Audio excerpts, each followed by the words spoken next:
gravando.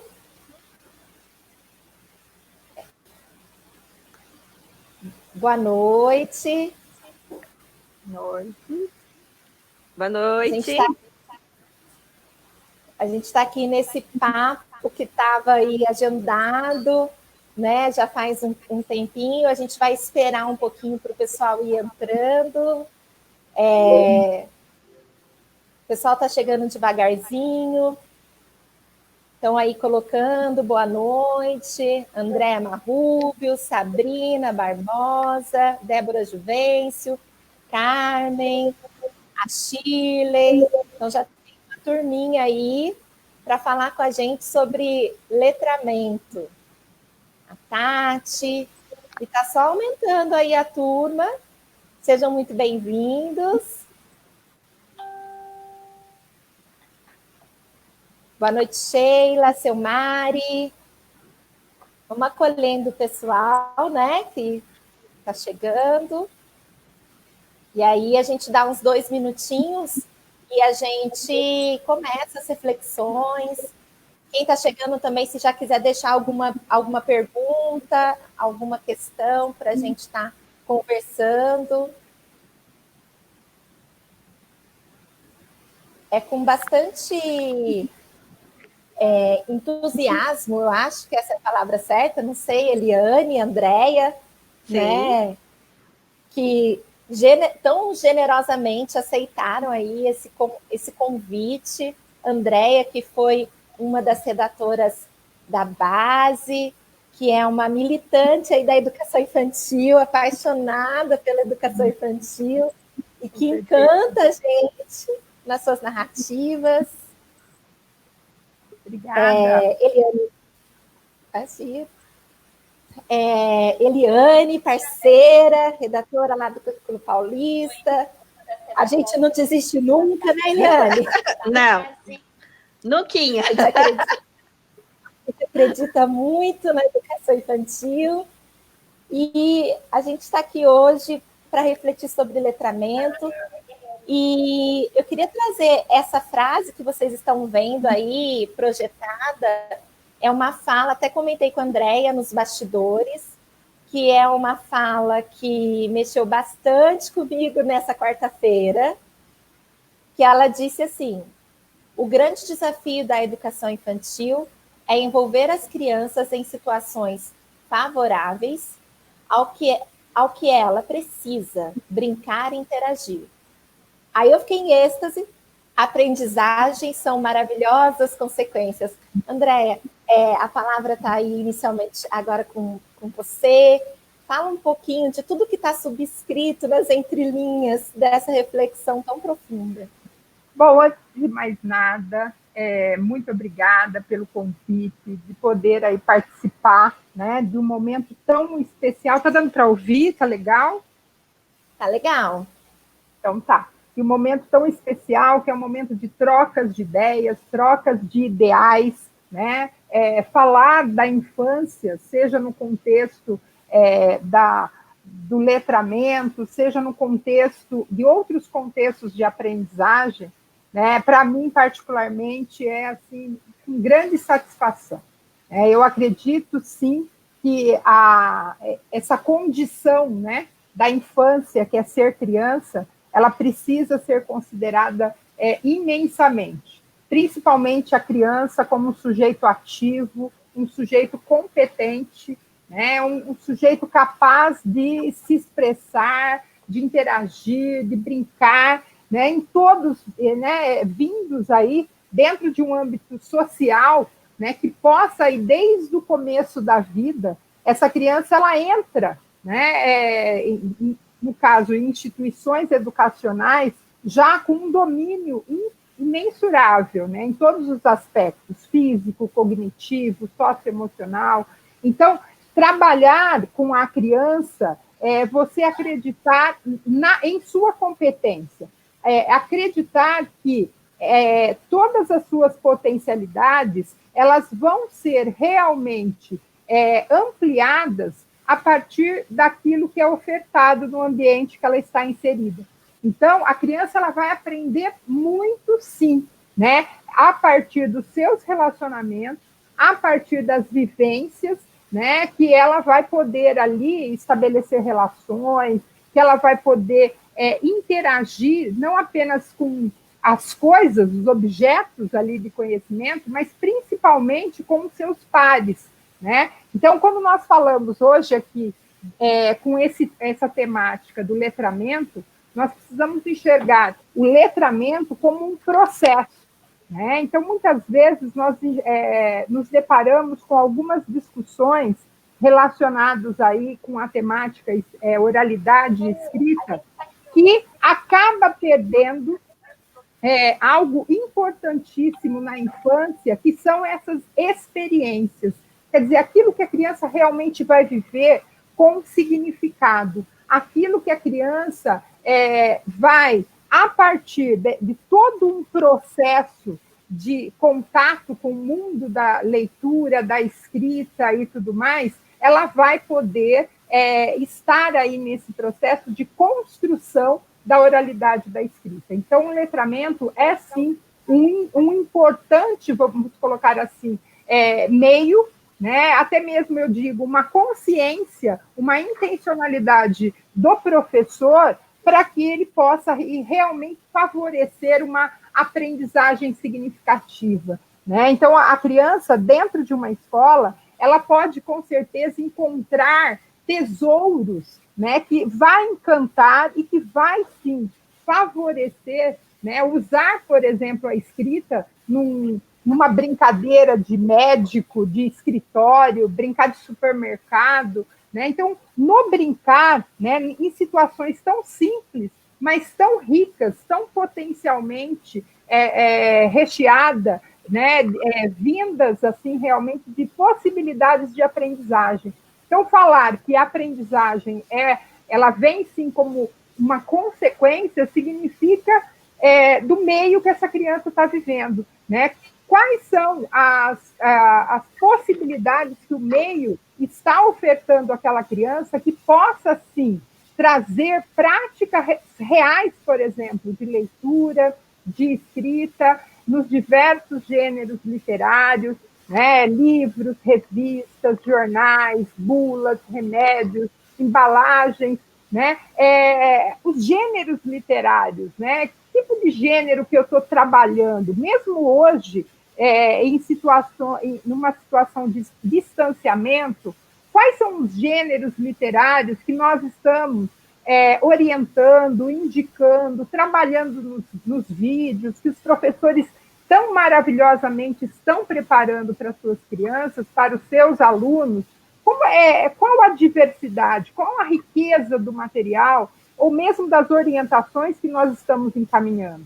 Porque a nossa preocupação é transformar, né, esse momento, principalmente esse momento tão delicado, um momento tão frágil, né, em transformar em um mecanismo que vai na contramão de tudo o que nós, desde a base, desde a versão 1, 2, a versão 3, a versão final, e os nossos currículos, né, estaduais, os currículos locais de cada cidade, o projeto político-pedagógico, e declinar os princípios norteadores, né, que traz ali como eixo principal a brincadeira e as interações. E agora, como transformar isso em uma situação de distanciamento? Eu acho que esse, sim, está sendo um grande desafio para os nossos professores. É interessante você e a gente isso. Quer falar, Tamira? Fala, depois eu falo. Eu ia passar a mesma bola para você. Eu ia dizer o seguinte, que ontem a gente estava refletindo exatamente sobre isso, né, Eliane? E a Andrea trouxe essa reflexão para a gente do brincar, né? Que é tão importante, da interação e de como que isso... Porque uma das questões que você trouxe agora, Andrea, foi no início da sua fala, da criança aprendendo com seus pares. E muitas vezes no cotidiano, lá em casa, em vista do distanciamento social, né? Ela vai algumas até têm outras crianças em seus lares, né? Mas outras convivem com adultos muitas vezes os pais já estão até trabalhando com a avó, até com o vizinho, com um cuidador, né? E como a gente, enquanto instituição, escola, a gente não pode, né, demandar a essas pessoas algumas questões que são próprias do contexto escolar. Então, como potencializar, como trazer sentido a essas questões, essas práticas que envolvem o letramento para os lares das crianças, Eliane? E considerando isso, as questões do eixo estruturante, do brincar, né? E também da interação. E agora, uma vez que essa interação, muitas vezes já não é ali com os pares, ou como fomentar para que aconteça com os pares, mesmo em distanciamento. A gente estava conversando sobre isso, e a Andréia trouxe já alguns pontos, que eu acho que o mais importante agora é olhar para as nossas concepções, né? Quando a gente está falando de uma criança potente, uma criança que sabe, a gente tem que olhar o que ela sabe, né? E ela sabe muitas coisas. E não é porque ela não está na escola que ela não está aprendendo, né? Só que, ao mesmo tempo, a gente sabe que as crianças também vivem em contextos diferentes. As famílias são muito diversas. E nós moramos num país que essa diversidade é enorme. Então, o papel da escola, mesmo na distância, né, que nesse momento ela não está ali com a criança, é de pensar, a partir das concepções que os documentos oficiais vêm trazendo, as boas propostas que ela pode fazer, pedindo que os pais tragam isso em casa. Então, assim, as leituras, a gente sabe que é uma boa proposta, que além de repertoriar as crianças, trazem também essa questão do acolhimento, da interação com a família, que agora está mais forte e que a gente pode provocar, de uma certa forma, que essas questões mais ligadas às emoções, à convivência, sejam potencializadas lá no seio da família, né? Porque a gente, até muitas vezes eu falo isso, eu que trabalhava o dia todo, não vivenciava meu filho em casa, poucas vezes, assim. Quando eu chegava em casa, é banho, é jantar, né? E agora as crianças estão em casa, então olhar para essa criança, elas mostram, né, o interesse delas. E aí a Andréia trouxe, né, a criança brincando com o livro, querendo escrever, né, brincando de casinha, na própria brincadeira de casinha isso aparece. Como a gente pode evidenciar esse movimento que está acontecendo em casa. Então, uma coisa que a gente discutiu hoje no nosso momento de formação aqui na Secretaria de Rio Preto, é que a gente precisa pedir para conversar com essas famílias da forma que a gente conseguir, né, para trazer o que eles estão fazendo em casa e ajudar a família a enxergar que eles estão aprendendo coisas muito importantes também nesse momento que eles estão em casa, né? E aí a Andréia traz algumas questões, e eu acho que um dos momentos, uma das coisas, inclusive, é a valorização que a gente quase não dá na leitura. Nós não somos um país de leitores. Então, é hora de provocar, né? A importância da leitura para essa criança, repertoriar com bons livros, né? Incentivar a criança a brincar com essas escritas, né? Então, sim, a gente tem que parar para pensar que não cabe mais as atividades que são escolarizantes, né? Porque isso não cabe mais dentro das concepções que a gente tem. Então, vamos pensar nisso, vamos estudar, vamos refletir isso com as nossas equipes, né? Para poder apoiar as famílias. Bom, eu acho essa reflexão que você trouxe. Sim, Andréia, por favor. Não, eu ia só completar. A nossa grande preocupação, né, é que muitas vezes ainda nós nos deparamos com algumas práticas em que, infelizmente, o professor ele aborda a leitura e escrita, no caso, no segmento educação infantil, apresentando exercícios linguísticos, por exemplo, como se fossem preparatórios e totalmente descontextualizados, até mesmo para aquela criança. E aí, a criança ela passa a ser um mero preenchedor de espaço. e não aquele que pensa sobre aquilo. E como ela não atribui significado, ela não estabelece nenhuma relação, e aí não há aprendizagem, há apenas uma situação mecanizada. E essa é a nossa preocupação. Sim. E como a gente pode, então, apoiar, né, esse professor e apoiar principalmente essa família? Porque, assim, o que chega para a gente, né? O que chega para a gente é que a família está tentando ali fazer o seu melhor nesse momento, diante do contexto, diante daquilo que ela tem enquanto experiência, né? E principalmente, vamos ser bem sinceras aqui, a gente está bastante engajada na educação, o contexto das crianças que estão indo para o primeiro ano no próximo ano. Então, a gente percebe que há uma certa distorção e talvez por falta mesmo da gente se colocar no papel da educação infantil, aqui se vê educação infantil, aqui criança, né? Acredito que isso é muito formativo, de que criança estamos falando, de que criança, né, estamos compartilhando essas experiências, promovendo contextos de aprendizagem para quais crianças? Para uma criança que não é um sujeito passivo, mas que é um sujeito ativo, né? Um sujeito curioso, um sujeito que tem as suas próprias iniciativas, os seus interesses, e que muitas vezes, independente do ambiente, né? Aí eu quero só trazer fazer um link, porque assim, na escola, é claro, a criança tem lá os seus interesses, mas também dentro de casa há muito a se descobrir, há muito a se desvendar, há muito que se aproveitar para empoderar as crianças e apoiar as famílias até mesmo a enxergarem essa criança competente que está lá dentro de casa, a essa criança que é ativa na sua aprendizagem.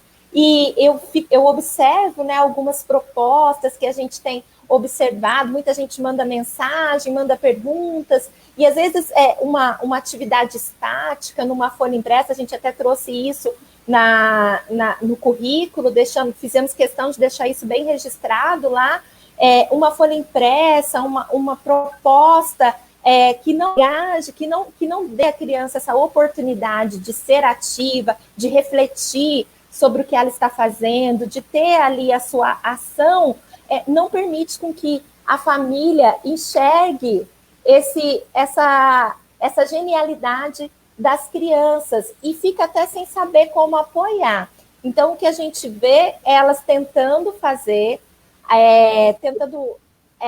vamos usar o termo aqui, tá? A gente está falando de letramento, mas o que a gente vê são famílias dando cartilhas, comprando cartilhas, baixando propostas para as crianças na internet, e isso, assim, de verdade, como até para as famílias que estão fazendo, eu acho que é até louvável, porque está ali, de uma certa forma, investindo na formação com aquilo que sabe. Então, como nós, Andréia, educadores, podemos criar pontes num espaço de tempo que houve tanta ruptura entre família e escola, onde a família não tem clareza da concepção de escola, e até mesmo a escola, né? A gente também ainda tem, como a Eliane disse, alguns equívocos com relação à concepção com a qual nós acreditamos, né, e queremos investir. Como que a gente pode atenuar essas rupturas e criar pontes aí para os ambos os lados?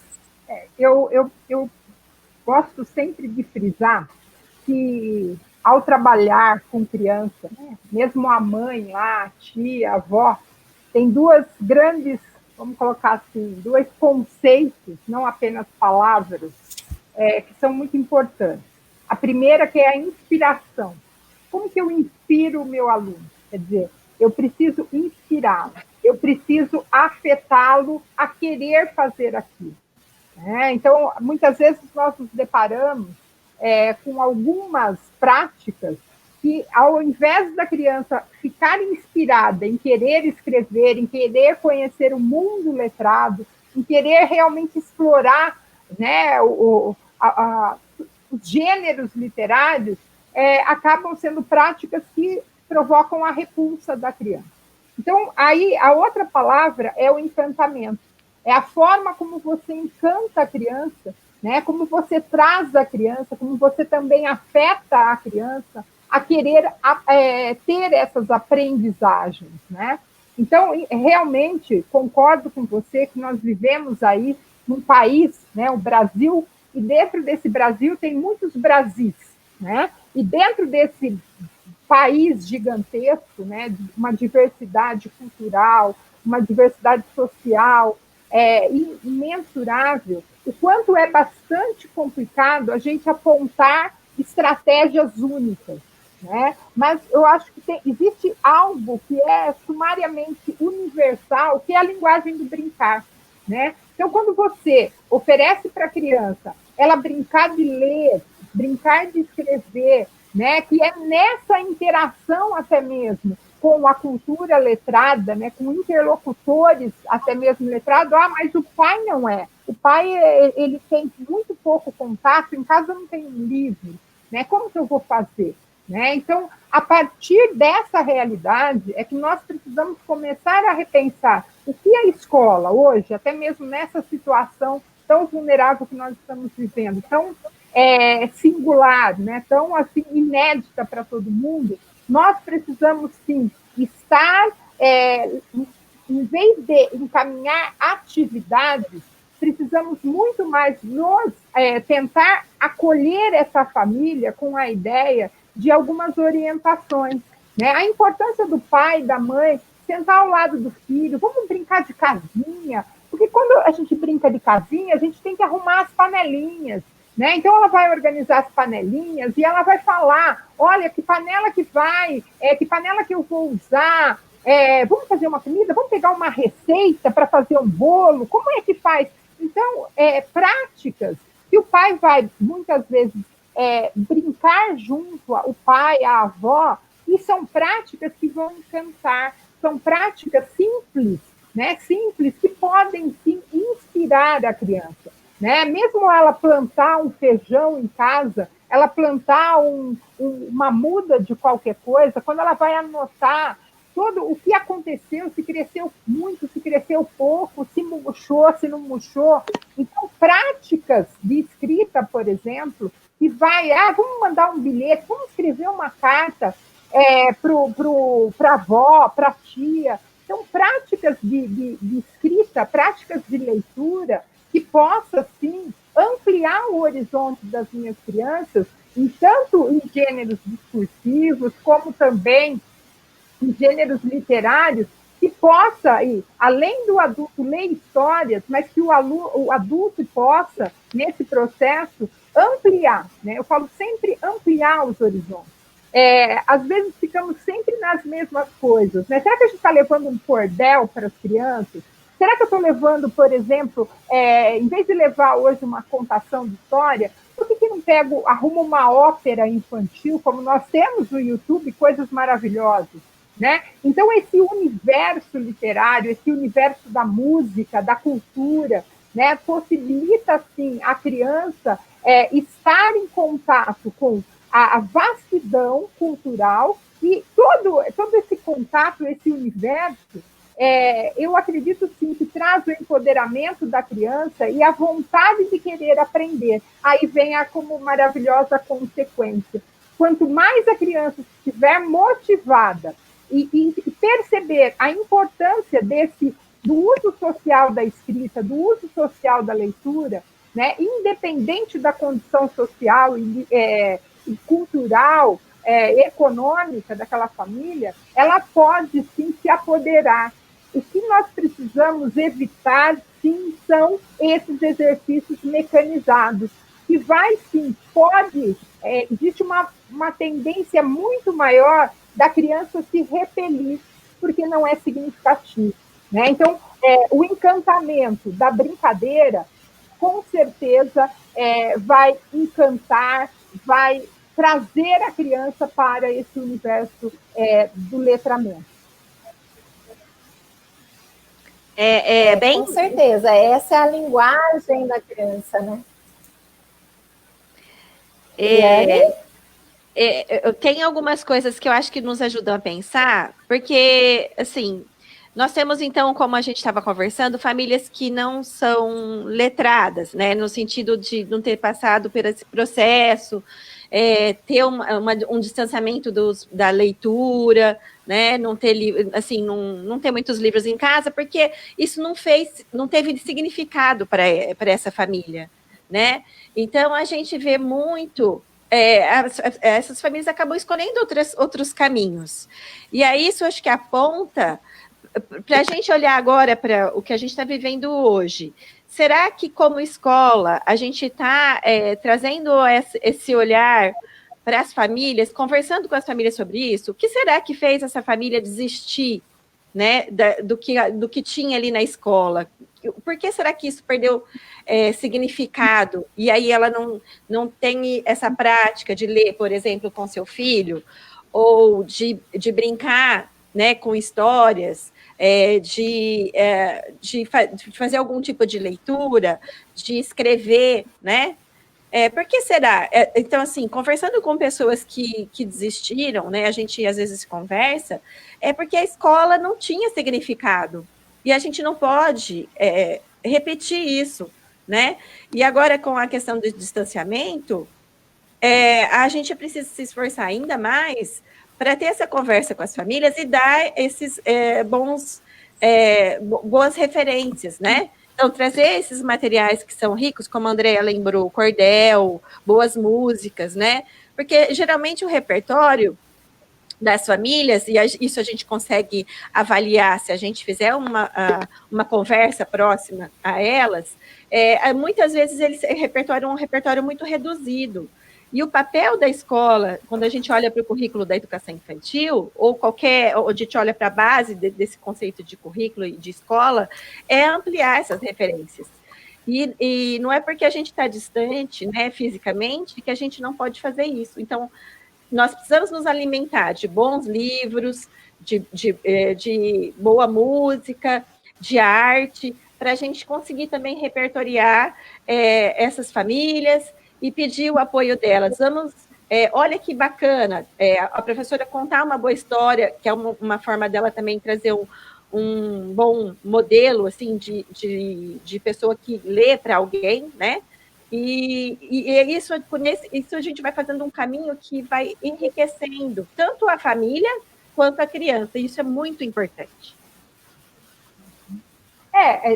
Existem práticas, né, que entram aí no âmbito cultural, que são as cantigas de roda, parlenda, quadrinhas, poemas, né, que são muito acessível eu acho que a todas as pessoas, né? Então, se a criança tem até essas experiências de oralidade, né, da criança contar como é que foi o dia enquanto a mãe está trabalhando, a criança trazer essa comunicação, essas práticas é que vão favorecer a criança. Mas só para evidenciar algo que para a gente reforçar, eu acho que a primeira coisa que a gente tem que deixar muito claro é que a educação infantil, em hipótese alguma, ela tem responsabilidade e nem deve se reconhecer como um segmento que vá trabalhar com a leitura e a escrita. A responsabilidade da educação infantil é oferecer ricas oportunidades que vêm a partir desse sujeito que é a criança, que precisa interagir. Uma criança, aquela frase, né? Ela aprende brincando. Não, a criança brinca.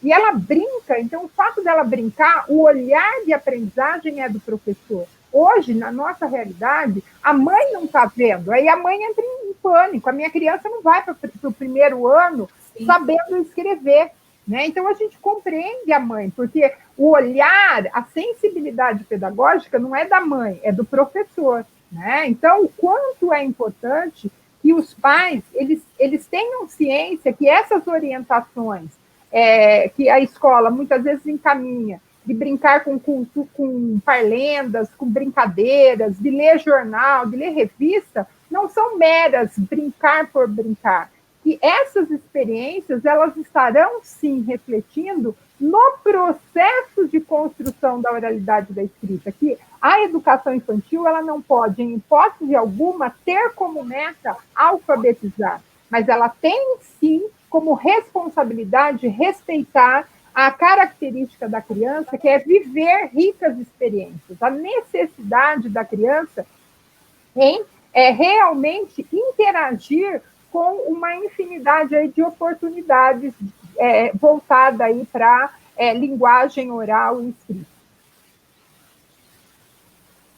Sim, e uma oportunidade grande, né, que a gente está tendo também, são do incentivo a tecer mesmo as narrativas dentro das casas, né? Um momento único de conversar, de incentivar esse diálogo genuíno, não um diálogo, e assim, conversar sobre coisas da vida. Então, às vezes a gente fica tão preocupado do que vai orientar, do que vai dizer, mas que tal conversar sobre o cardápio do dia, né? E, de repente, conversar também sobre o que vai nessa receita, o que falta, o que poderia substituir, brincadeiras que envolvem, né, as questões mesmo do que se tem em casa, do que se tem ali no armário, do que se tem de estímulo. Você trouxe no comecinho de remédio. Então, se a gente for parar para pensar, estar atento, a gente tem tanta coisa, né, para colocar força e que fazem muito mais sentido. Quantas crianças estão agora, de repente, lá nos seus lares, precisando, e elas estão vendo ali, a mãe, de repente, a criança ficou com um resfriado, ficou doentinha, tomara que não, mas a mãe pega o remedinho e lá no rótulo do remédio tem lá uma escrita, tem alguma coisa, e assim, aproveitar esses momentos, né? Porque a criança, com certeza, ela faz essa reflexão. Olha, o que será que tem nesse rótulo? Né? Por que esse é diferente do outro? Então, as mensagens, e também, para além do letramento, o multiletramento, né? Que hoje está tão aí, a gente tem ouvido falar e vivido isso, né? Que são os textos multimodais. O que vocês pensam sobre isso? E depois que vocês colocaram, que vocês pensam também sobre essa questão, porque não é só o letramento no sentido do letrar, né? Do texto escrito ali, mas de tantas outras oportunidades que a criança está emergida dentro do seu cotidiano. Bom, acho que só para dar um exemplo, outro dia uma aluna me contando, eu fiquei até emocionada, que ela mandou uma carta para todos os seus alunos. Né? Lógico que ela imprimiu, né? Ela não escreveu a próprio punho, mas ela escreveu uma carta. E, para surpresa dela, a cada dia, a cada semana, ela recebe, sim, a resposta dessa carta. Sabe aquela carta que eu, particularmente, faz muito tempo que eu não recebo nenhuma carta. A gente recebe e-mail, né? Carta, não. Mas eu achei de uma sensibilidade, né? Tanto do âmbito afetivo, né? Mas essa sensibilidade de enxergar que, olha lá, essa criança recebendo uma carta da sua professora, essa criança percebendo a importância da escrita ali, porque veio escrita, veio com palavras, com letras, e essa criança tem que escrever o seu nome, tem que saber o nome da rua, para ela depois ter que dar a resposta, né? Então, eu acho que práticas como essa, com certeza, legitima essa ideia, que a criança ela precisa querer aquilo que ela aprende, né? E o professor ele precisa, sim, se redobrar.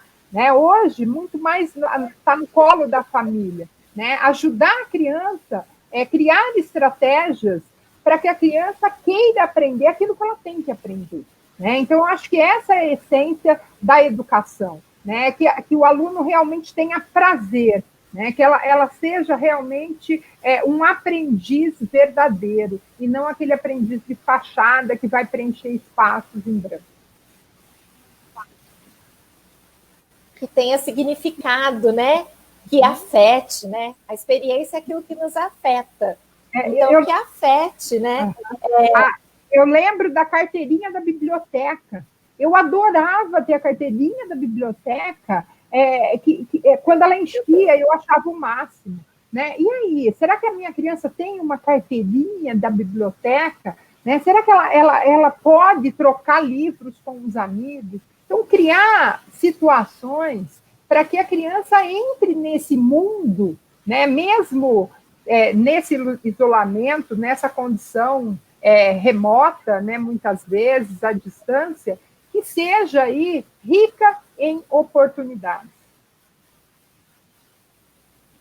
Essa coisa da carta que a Andréa trouxe, a questão da carta é muito significativa, né?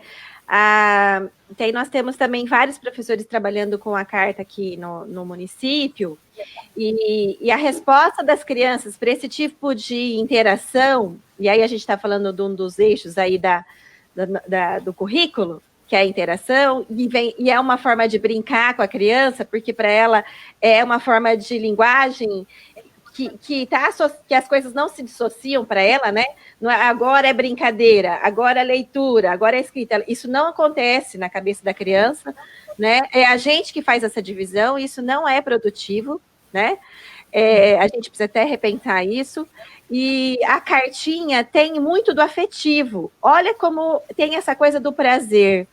Não é um prazer bobo, não é aquela coisa, ai, que legalzinho, né, que dura 5 minutos, né? Não, é um prazer afetivo, é um afeto que fica depois para recordação, né? Estou até vendo aqui as questões da recordação, que fica para a vida inteira.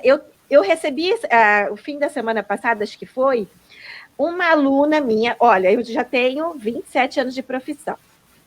Eu fui professora 8 anos, já tenho 20 anos que eu sou coordenadora. Essa menina foi minha aluna. Ela guardou uma cartinha minha. E ela me achou no Facebook para mostrar a cartinha que ela tinha ganho. Olha o poder do afeto, né? Então, a gente precisa pensar nisso, né? A criança é um sujeito integral.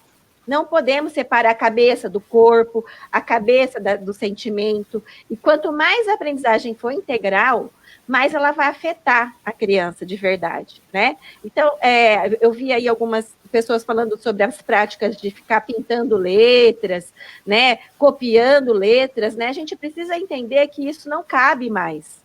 Essa é a escola que não tinha uma ciência, não tinha gente estudando para falar que isso não serve. Hoje a gente tem muitas pessoas estudando, muitas, inúmeras, que podem nos apoiar para mostrar que isso não serve mais. E que você não está aí. A neurociência está aí. Está tudo isso. A cartilha Caminho Suave, que bom que a gente aprendeu com ela, mas agora é hora de aposentar a Caminho Suave, né? Para nossa época serviu. É verdade. Né? É uma memória... Agora já não serve, né? Mas agora as crianças usam o teclado de um computador, né? E é outro mundo, né? Ou do celular. Do celular, Sim. né? E falando em cartinha, do celular, do tablet, né? Eu até me lembrei aqui de uma experiência que vale a pena compartilhar, de uma professora aqui da rede, até se ela estiver na live, depois ela pode deixar um comentário. Ela escreveu cartinhas, meninas, e ela escreveu assim, manuscrita. Um para cada aluno, e assim, um para cada criança, personalizado. E ela marcou, é claro, com muito cuidado, fez um cronograma para que as famílias fossem retirar essa cartinha, que estava junto com um suporte para a criança desenhar e escrever e fazer um diário. E na cartinha, olha a sensibilidade, e na cartinha tinha lá um cheirinho, uma canela, sabe?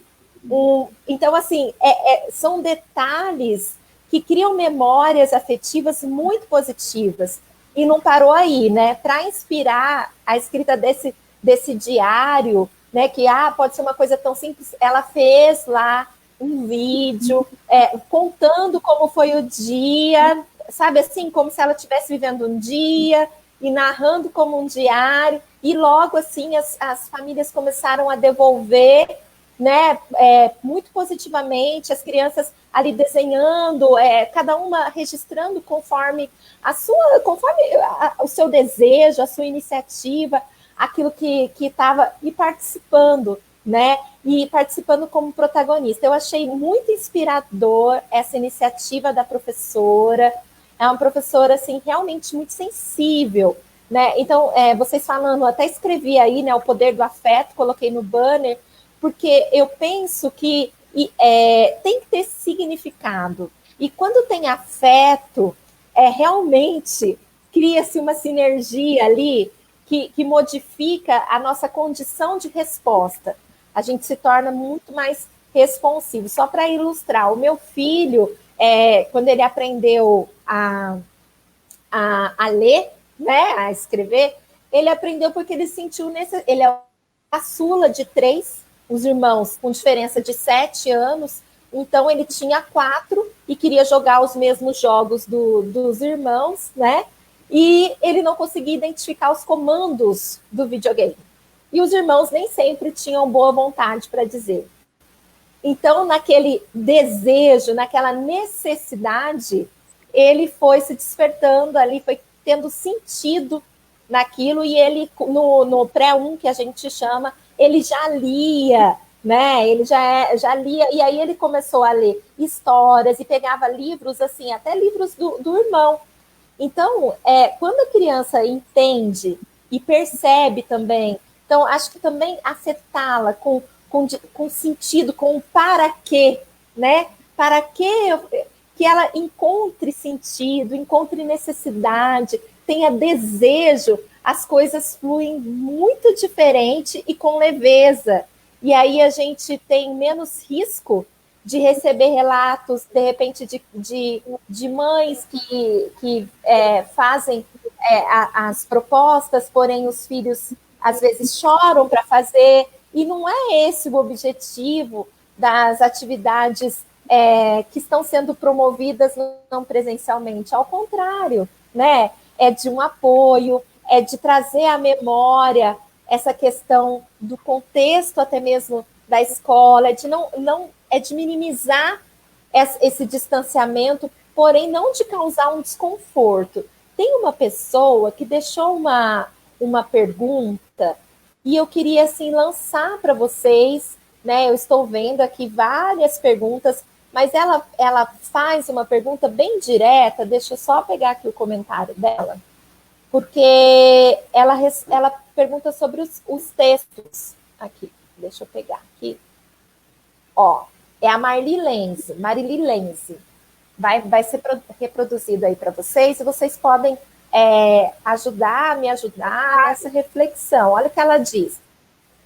Sempre aprendi que a reescrita compartilhada auxilia mesmo na educação infantil. As crianças se apropriarem da linguagem que se usa para escrever, mesmo sem estar alfabetizada. Vocês concordam? E aí, meninas? Sempre quando nós enxergamos aí, acho que o adulto da relação, ele vir como um escriba de um processo, né? Isso nós colocamos intensamente aí na base, né? Então, o quanto é importante que a criança tenha esses modelos positivos, né? Esse modelo, né, seja de reescrita, seja até mesmo de produção do texto. Né? Então, quanto, por exemplo, numa situação doméstica familiar, por que não a mãe, mesmo com a sua possibilidade de escrita, ela, de repente, relatar alguma coisa que a criança queira expressar. Né? Então, essas práticas, sim, é que vão vigorar, vamos colocar assim, o contato da criança no mundo da oralidade da escrita, muito antes da sistematização. Eu falo que a sistematização ela é importante, mas não nesse patamar. Né? Ela vai precisar da sistematização quando ela organizar vamos lá, a escrita alfabética. Né? Que se ela está organizando já todas as relações para um patamar alfabético, então tudo bem, ela já pode estar sistematizando a escrita que tem convenções sociais que precisam ser trabalhada junto com essa criança. No entanto, não é o caso de uma criança de 3, 4, 5 anos, na grande maioria, né? Na grande maioria. Então, situações em que o professor está como escriba, elas são, sim, altamente, eu acho que enriquecedoras. Também acho. São propostas importantes, né, que a gente vê no planejamento de muitos professores, mas que dependem, sim, de saber como está o processo.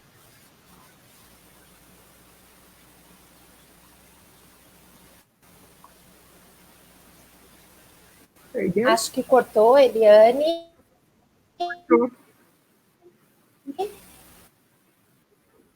Caiu? Eliane? Caiu. Andréia, está meu... A sua não, Andréia, se você... acho que a Eliane caiu. Tô aqui. Se você puder... Tô aqui. Ah, você está aí. Então tá bom. Tem Voltou?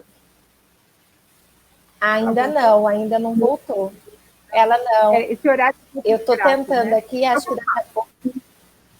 Quanto esse horário, muita gente usando, né? Então, essas práticas, eu falo, né, práticas de escrita, em que ela tem um adulto como modelo, né, tanto na escrita quanto na leitura, ela é indispensável. Porque mesmo, olha lá, a criança, ela ainda está num patamar de experiências. E essas experiências, né, experiência lá com La Roça, que traz a ideia, é aquilo que fica, como é que vai ficar para a criança? A partir dessas oportunidades, em que nós podemos orientar os pais a brincar com as palavras, com quadrinhas, com poemas, seja o que for, né, que as crianças possam, a partir daí, dessas experiências, ela pode diversificar as experiências, ampliar até mesmo as narrativas dela, olha lá, e nessa experiência, com certeza, vai despertar hipóteses que ela vai construir na sua escrita, de uma forma espontânea. Né? Aí sim nós podemos falar que, olha lá, é nesse brincar, é nesse fazer realmente, né? Na ação, não na mera manipulação, mas na ação de pensar sobre, que ela vai estar levantando hipóteses, estabelecendo relações entre uma letra junta com outra letra, e aí esse processo vai ampliando, e não sistematizando num período da vida que todas as possibilidades dela vai se fazer por meio da brincadeira. Né? Por meio dessa, eu falo que do simbólico, né? O jogo simbólico, ele é essencial na infância. Né? A criança que brinca, nós podemos falar que ela tem ela é não apenas mais saudável, mas é uma criança que tem uma potencialidade de imaginação muito maior. Porque a criança aqui, lógico, o celular é legal? É legal, mas o ruim é ficar só com isso. O ruim é a criança ficar só com jogos, quando ela só recebe informações e ela não interage com aquilo. Quer dizer, a partir do momento que ela não pode, que ela não tem oportunidade para interagir com aquele objeto de conhecimento, que é a oralidade, a escrita, ela não está estabelecendo relações nenhuma. Então, o social, a forma como que esse social vai oferecer a ela, que vai realmente dar essas oportunidades de ela criar, recriar, até mesmo resolver problemas, enxergar a importância aí de que a criança ela tem direitos de aprendizagem voltada nesse âmbito da cultura escrita, do letramento literário e tudo mais, né? Então, utilizar de estratégias, de práticas de leitura escrita só vai ampliar os horizontes. Agora, pessoal, sempre não esquecer, eles são muito pequenos, são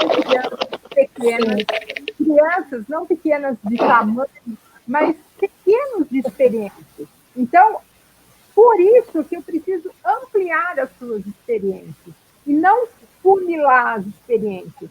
Porque quando eu apenas levo atividades escolarizantes, eu estou afunilando, e aí esse leque, ele fecha.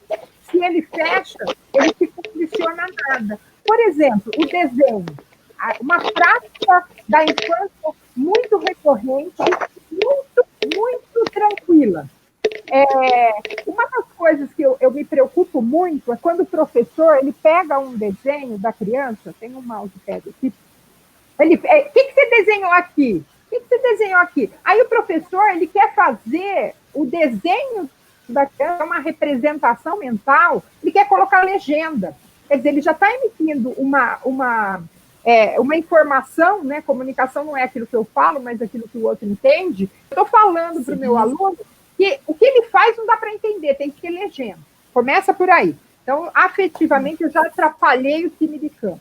Aí, em vez do professor aproveitar aquele momento para produzir uma redação, conta para mim a história do seu desenho. O que você pensou quando você desenhou tudo isso? Nossa, eu vi que você usou muito vermelho, você usou aqui um monte de azul. Conta para mim qual a história do seu desenho. Então, o que eu estou ajudando? A minha criança a organizar o seu pensamento a partir da sua imaginação. Em vez de ficar trabalhando com palavras soltas, com coisas, né? Aqui é o pato, aqui é o carrinho, aqui é o gavião. Com tudo dissociado, né? Só que aqui, para ela fazer aquilo, gente, ela produziu um livro, ela escreveu uma história. Tem uma história ali. Quer dizer, essa criança, se ela é provocada, né? Ela está sendo incitada a produzir um texto, pensa, por semana, esse cara vai ser um best-seller quando ele tiver 20 anos de idade.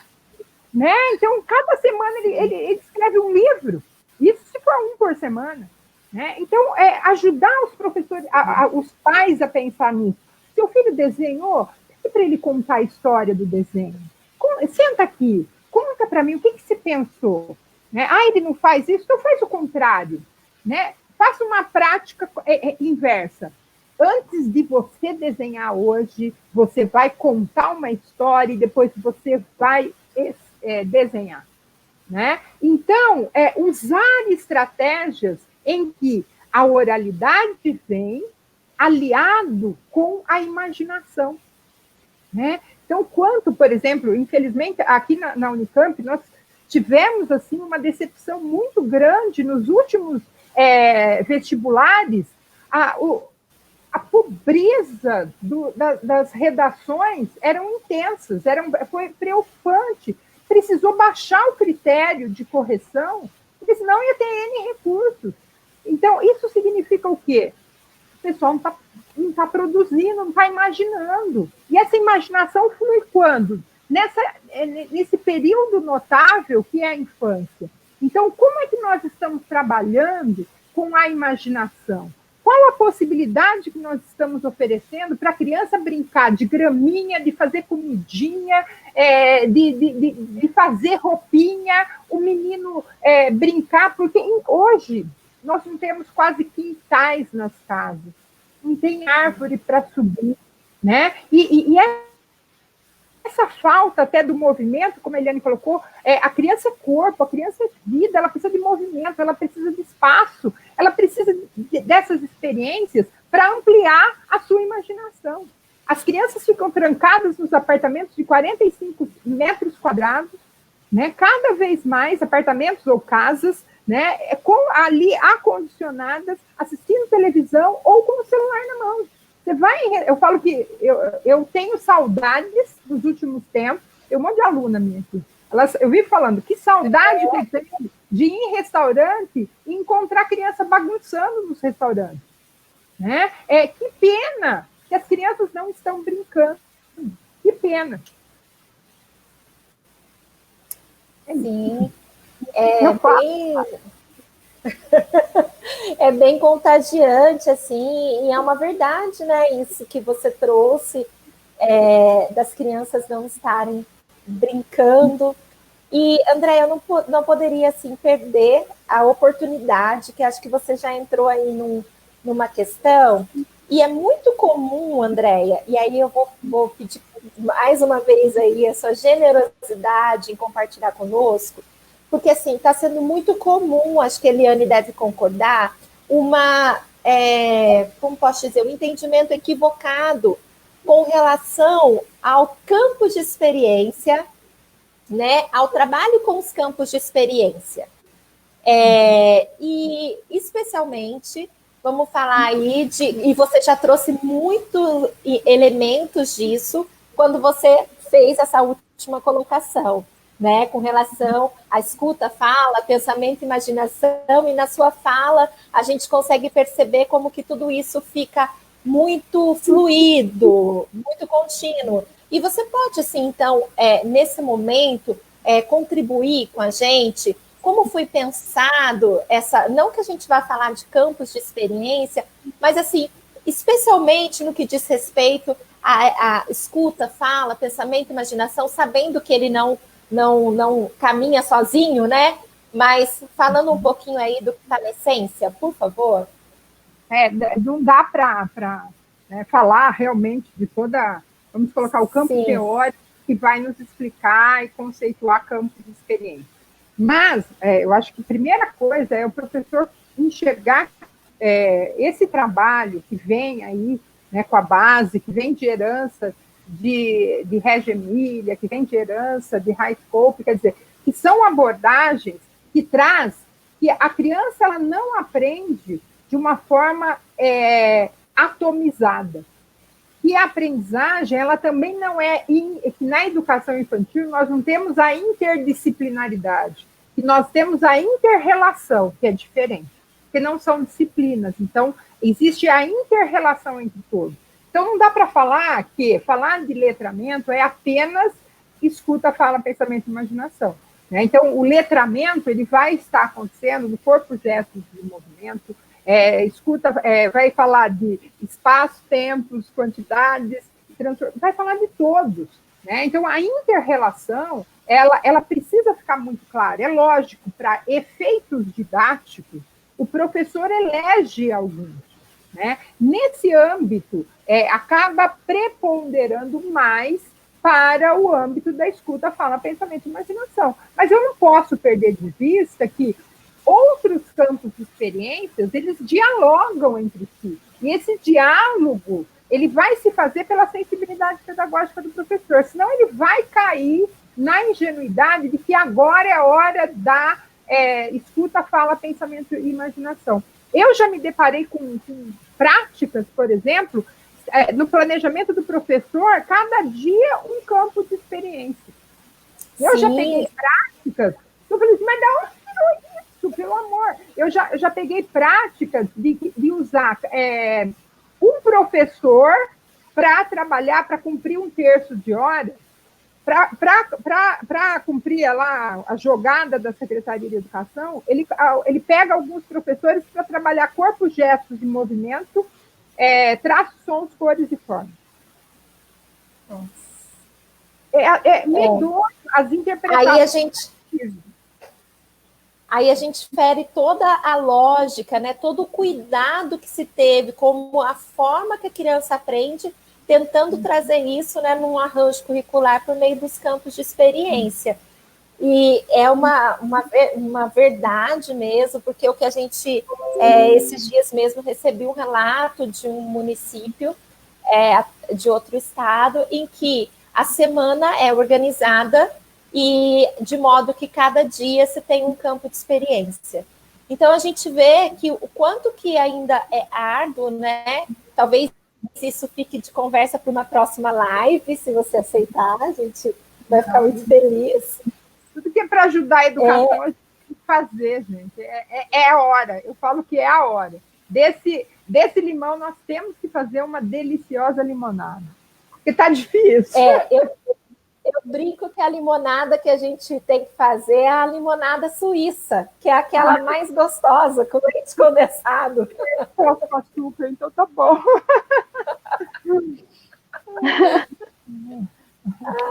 Eliane, quer complementar, amiga? Esse é um grande desafio, entender do que se trata essa diretriz curricular, a base, os currículos dos estados, e como transformar esses conceitos que estão presentes nesses documentos em currículo na prática. E é aí que se perde, eu vejo que é nesse caminho, porque assim, entre ler e trazer para o seu planejamento, há uma distância, e ele se perde aí. Então, precisamos muito de formação, né, da formação continuada, do apoio das pessoas que estão estudando, do apoio do coordenador pedagógico, né, da conversa entre os técnicos das secretarias, porque tem muita gente equivocada que ainda está querendo colocar o modelo do ensino fundamental dentro da educação infantil. Né? Na verdade, eu aqui defendendo a educação infantil, porque nós somos mesmo as grandes defensoras, né? Nosso timinho, que acredita nesse trabalho, a gente quer que aconteça o contrário. O modelo da educação infantil tem que entrar no ensino fundamental, né? É o contrário, porque esse modelo de disciplina já não serve mais. Nem lá. Né? Nem lá. Nem lá. Muito bem, muito bem. Não, então nós vamos continuar aqui nas nossas conversas apoiando, né? Vamos lá, movimento ao contrário agora, a gente empurra para lá. Sabe, agora eu sempre fico preocupado com o professor nessa história. O professor, infelizmente, né, ou melhor, nós, professores, nós temos uma história como alunos, lá do ensino, na minha época era primário, né, do ensino primário, nós temos uma história como alunos do curso do magistério ou da graduação, que trouxeram para nós essa maneira de ensinar, atomizada, com caixinhas, né? Então, eu lembro, eu fiz o tal pasta de datas comemorativas. Tem redes de ensino ainda que valoriza o trabalho com datas comemorativas, que ainda faz parte das experiências das crianças, mesmo não sendo significativa às crianças. Então, esse âmbito cultural, eu falo que é cultural, eu não condeno, mas o que eu condeno é que muitas vezes as secretarias de educação pouco se esforça para modificar, para avançar. E aí nós temos práticas que, em vez de ajudar, potencializar essas experiências das crianças, que venha realmente potencializar um professor que tenha uma consciência do processo de aprendizagem e desenvolvimento da criança real, né, e não de ensinagem, né, porque o professor ele ainda está no patamar da ensinagem, né, e não é muito pouco preocupado com a aprendizagem. Está aí os resultados lá da frente do PISA e tudo mais, né? Está aí e não está dando certo e as pessoas continuam fazendo a mesma coisa. Sabe aquela prática assim? Eu já falei 1 milhão de vezes para você não fazer isso. Mas 1 milhão de vezes e ainda não mudou a estratégia? Né? Então, o sistema nacional está falando 1 milhão de vezes que as pessoas não estão aprendendo e não estão mudando as estratégias. Né? Pera, gente, precisamos mudar, vamos acordar, nós estamos lidando com crianças. Como essa criança pensa, vamos estudar como ela aprende, como que acontecem os processos cognitivos. Vamos sair, vamos superar a ensinagem, vamos buscar a aprendizagem, a criança como protagonista do processo. Né? Então, eu vejo, sim, a importância da formação continuada dos professores, mas formação nenhuma garante. Eu trabalho com formação de professor. O que vai fazer é o chão da fábrica, é o dia a dia, é ali, é o rala, é o vamos ver, é o gestor. Eu falo que o gestor, aquele que acompanha, que fortalece, que dá a mão para o professor, que apoia, ele faz grande diferença nesse processo. É isso. Por isso que a gente tem a questão de 1/3, né, Andréia?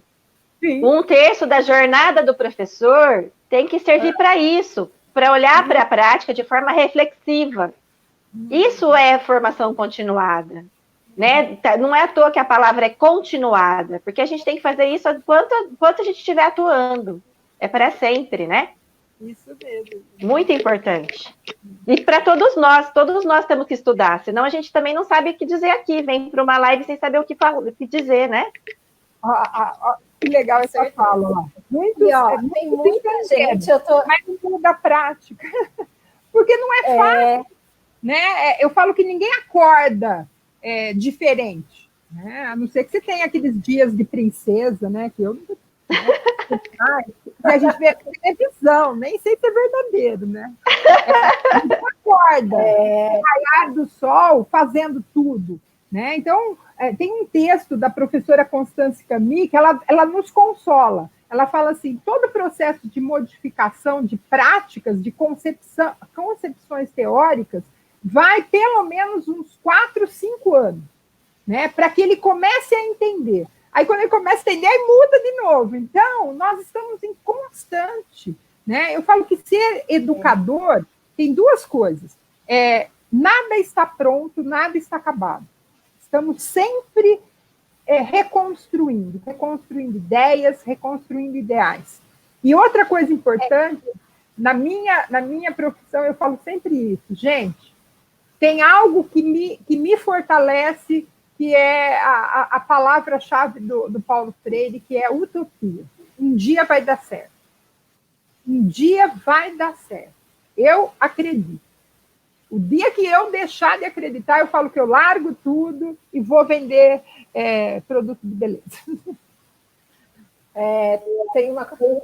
Eu acredito que o encanto está nisso, tá? De não ser sempre ordinário, mas ser sempre o extraordinário de verdade.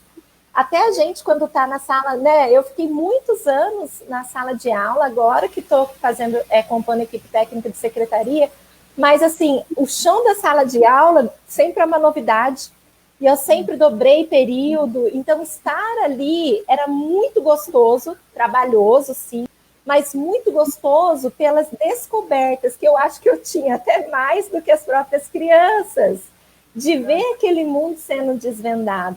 E a gente precisa sempre acreditar que vai ser melhor e também não desistir de maneira nenhuma de fazer um movimento que coloque de fato e de verdade essa criança no centro, né? Porque por muitas vezes, sem assim desmerecer o professor, eu vejo que esse momento que a gente está vivenciando hoje tem revelado coisas difíceis que precisam ser, sim, repensadas, rearticuladas, mas também tem revelado o quanto nós somos potentes e criativos enquanto professores, né?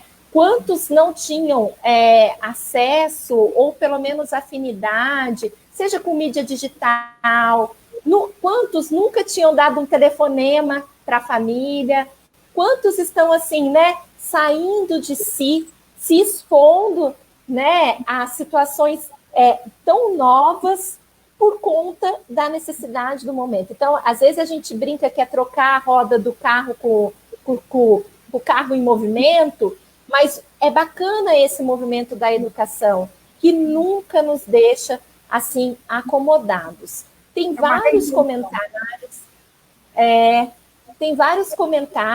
várias gente escrevendo aqui, eu estou ouvindo vocês e tentando, né, articular um pouco, trazer o que as pessoas estão falando, até para validar, né, essa representatividade. Tem mais de 100 pessoas ouvindo, participando.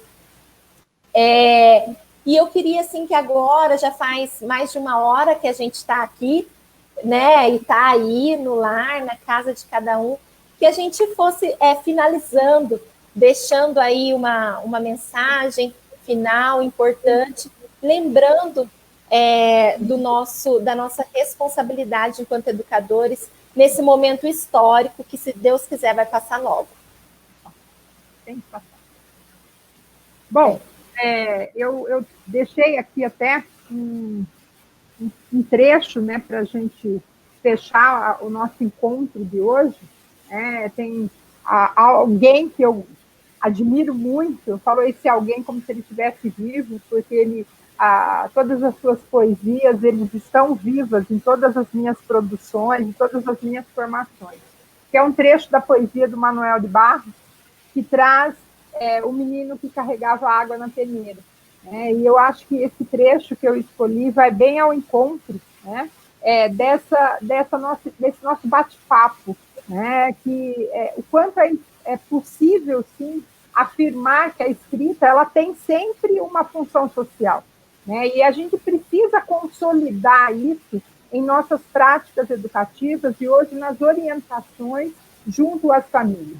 Né? Então, utilizar, né, a vivência da escrita para realmente escrever. Escrever que é uma característica do ser humano. Né? Então, eu preciso fazer com que todas essas práticas elas façam parte da história, que ela venha realmente como práticas que ficam no legado da criança. Né? Então, o trecho que eu escolhi é: com o tempo descobriu que escrever seria o mesmo que carregar água na peneira. No escrever, o menino viu que era capaz de ser noviça, monge ou mendigo, ao mesmo tempo. O menino aprendeu a usar as palavras, viu que podia fazer peraltagens com as palavras e começou a fazer peraltagens. Foi capaz de modificar a tarde botando uma chuva nela. O menino fazia prodígios, até fez uma pedra dar flor. E é isso que eu gostaria, que todos vocês realmente pudessem aí carregar água na peneira, né? Por toda a vida, por toda a passagem, por toda criança que passar aí ao seu lado. Né? Trago aí assim, um carinho imenso por todos, um agradecimento, uma gratidão, né, enorme aí por essa oportunidade. E parabéns pela iniciativa, menina. Liane? É sempre muito bom, né? A gente vê a empolgação de quem está com a gente na live, né? Então, a gente entende que as pessoas estão buscando formas de fazer cada vez melhor. A gente falou disso, o conhecimento é provisório, né? Então, a gente se reconstrói também a todo momento e a gente tem que ficar tranquilo com isso. Eu nunca vou saber tudo, mas eu posso sempre pesquisar, eu posso sempre buscar. E o nosso primeiro movimento é olhar para a criança. Então, olhem para os seus alunos, olhem para os seus filhos, eles dão muitas pistas. E aí a gente tem que ter essa escuta atenta, esse olhar atencioso e generoso, porque eles sabem coisas, às vezes, muito melhores do que nós mesmos, porque a gente se perdeu. Às vezes, o que era tão rico ficou lá na nossa infância. E aí a gente consegue se reconectar com essa criança e trazer coisas que, às vezes, são muito mais importantes do que a gente imaginava. Porque a gente, às vezes, tem muita coisa pré-concebida, ideias que a gente acha que vão ser muito boas, mas que na prática não se materializam, né? Então, a hora que você vê que lá com a criança, ela chora que não quer fazer, ela não se interessa, né? Vamos olhar para as crianças, elas nos dão muitas pistas, por isso que nessa concepção da base, a gente afirma que as crianças são produtoras de cultura, são protagonistas, elas têm saberes, né? Então, vamos olhar para essas crianças. E a gente se apoiando numa rede de estudo, numa rede de conversa, a gente pode fazer isso muito melhor. Valeu, menina. Lindo. Eu, assim, queria agradecer vocês pela generosidade em aceitar esse convite e por todas as reflexões que vocês deixaram aqui conosco. Então, colocar a criança no lugar da criança, que o conhecimento é provisório. A infância também é provisória. Mas a criança, e cada criança, isso não é provisório. As marcas que a gente deixa nela, todo dia, a cada instante, elas se eternizam nesse sujeito, né? Desse sujeito hoje pequeno, amanhã adulto, e que vai, assim, por meio de tudo aquilo que a neurociência, né, fala muito disso, do impacto que tem todas as experiências vivenciadas na primeira infância. Eu me recordo de uma turma do Profa, onde eu estava ministrando o Profa, e acho que a Andréia também, formadora do Profa, já foi, né, Andréia? Não, eu? Formadora do Profa, já foi? Não. Mas... Profa não, do PROEPRE. É o do Unicamp. Profa não, PROEPRE. Então. ProESP, eu confundi. Mas no Profa, a gente tem a primeira aula, é a escrita das memórias, e das memórias desse processo, que é até o tema da nossa live, das memórias desse processo de letramento, e que caminha ali para as questões de alfabetização.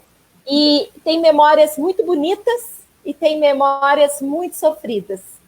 E a gente percebe que faz toda a diferença quando a gente respeita a etapa da criança e onde ela se encontra nesse momento. Então, a educação infantil não é preparação para o ensino fundamental, acho que a gente pode ter isso bem, não é um clichê, não é nada disso, não é um mantra, é uma verdade, né? E fazer o bem, porque essa criança que hoje passa para a gente, ela vai viver... eu fui professora há muitos anos do pré, muitos anos. Eu estava no pré muitos anos, mas a criança passou uma vez. Então, a experiência dela uma vez precisa ser única. Então, que a gente pense nisso, né? Muito bom. Podemos encerrar? Podemos. Beijo. Beijo para todos. Deus abençoe. Amém. Gratidão. Amém. Fica com Deus. Muito obrigada, Tchau. gente. Prazer. Obrigada, gente.